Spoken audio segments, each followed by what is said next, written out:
Hello, all. This is Brian Balboa, your senior market analyst for Resin Smart here.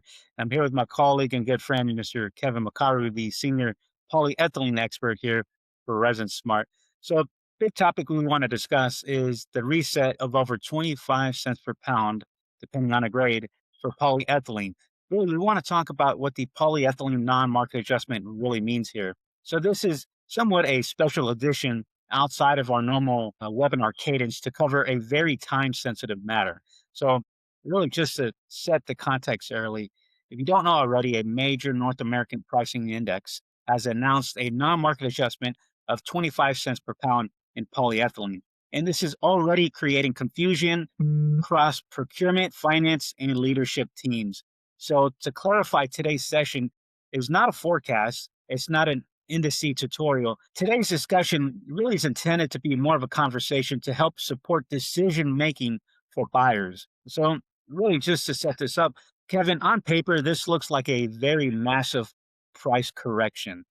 We both have an idea of how to explain what a non market adjustment is because have been on the other end of a market adjustment where I've had to go back and really just retrace market history and provide a non-market adjustment for a particular product. And again, this is something that, you know, has been not so much commonplace, but it's something that has been pretty rare. If you go back 20 years ago when I first had to do a non-market adjustment for a styrene market. But now, it's becoming to where a non-market adjustment is happening more often than not. So, Kevin, if you were to explain what is a non-market adjustment and really why does it even exist? So thanks, Brian. Really what a non-market adjustment is, it's backward looking correction when the industry methodology drifts away from what real life transactions that are happening in the broader marketplace. So why does this happen? Pricing surveys lack pricing in the marketplace for one.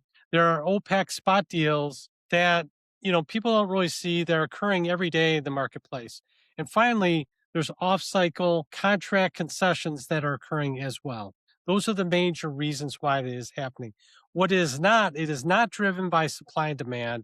It is not a collapse in feedstock pricing, and it is not a standard range every time for pricing resets. So to clarify, the non-market adjustments or NMAs, as we'll talk in this webinar about, is it's really correcting the index history. They do not automatically change contract pricing.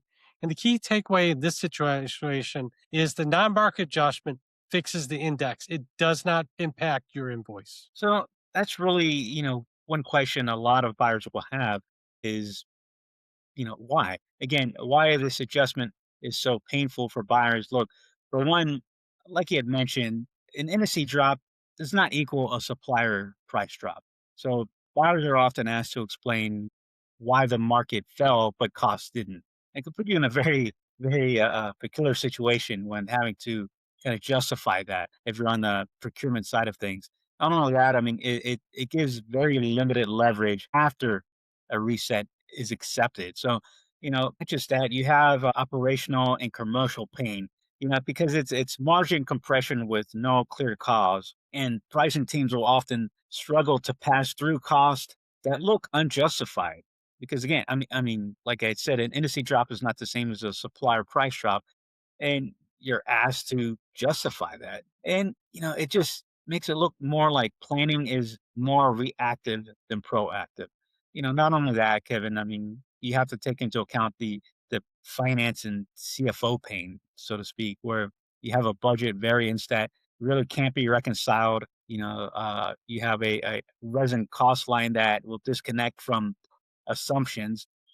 Really, one way to put it is it looks like you know, performance will look more artificially driven instead of market driven if it's coming from, an indice. So one key insight is that I have to remind is the real damage isn't the 25 cent per pound number. It just forces review of market developments after the fact. Like I mentioned earlier, you know, being on the other side, on the NC side, at one point, yeah, you have to go back and review because it's tough for all sides, whether it's the NC side or whether on the procurement side, or you're somebody that's industry, that's got your contract tied to an industry change. So it's kind of also leads to the question, Kevin, that I'll toss to you.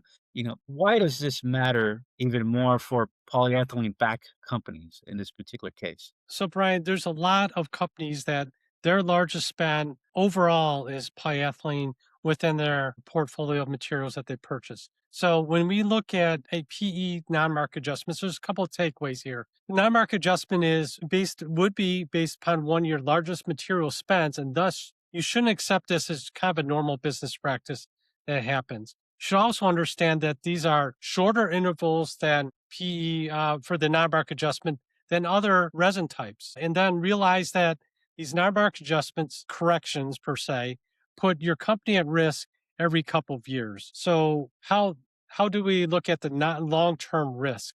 Well, there's elevated resin baselines persist over several cycles, and they're harder to unwind later on from a cost perspective.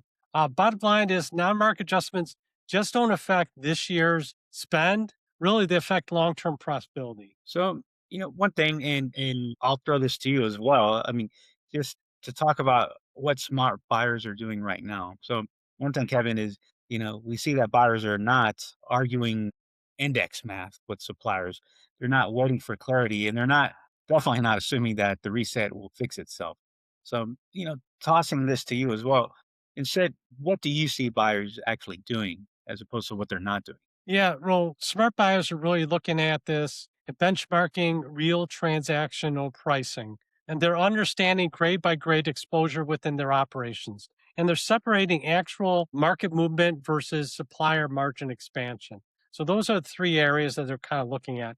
And really the key takeaway in this section is the first move isn't to start renegotiation, it's validation within their pricing portfolio. And one way we really help our clients in this, especially when it's moments like this that create confusion, is we see where pricing should be based on real transactions. Again, not all of the producers, traders, processors live in the methodology that is out there. You have to account for variables such as the melt index, the type of grade, is it off grade, is it prime? I mean, unfortunately, the market doesn't live in the world of a methodology where they have to adhere to the criteria that's you know posted out there. So also we can help understand how these non-market adjustments interact with their specific contract language, basically clarifying the exposure to your particular market, your product, and your invoicing as well. So, really just to align all levels of your organization that the true baseline cost of what your resin spend is.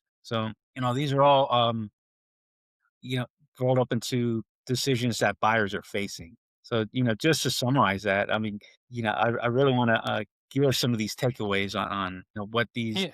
buyers have to deal with in terms of decision making. Yeah, I think the first thing is the adjustment pertains specifically to the index, and understanding the root causes of the non-market adjustment gives you procurement power in current and future negotiations. And if you do nothing, you don't preserve your leverage later on. So at times when non-market adjustments occur, encourage internally thoughtful strategic discussions and really not panic.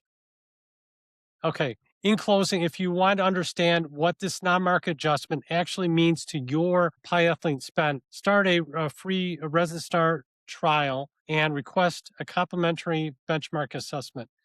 You can check it out at resinsmart.ai and take care and purchase wisely. Awesome stuff. Awesome stuff, Kevin. Thank you so much. Thank you.